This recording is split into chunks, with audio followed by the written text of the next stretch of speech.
दिल तोहरे के मनले बजान हो, तू तो समझलू हमरे के आन हो।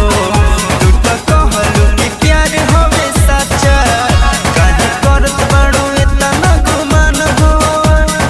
दिलवा के दर्द सोना हमर बढ़ा के, दिलवा के दर्द सोना हमर बढ़ा के।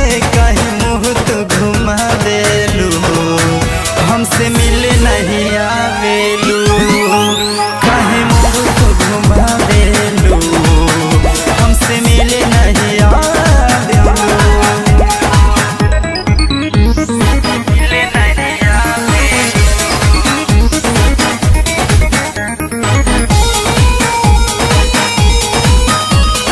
मिले नहीं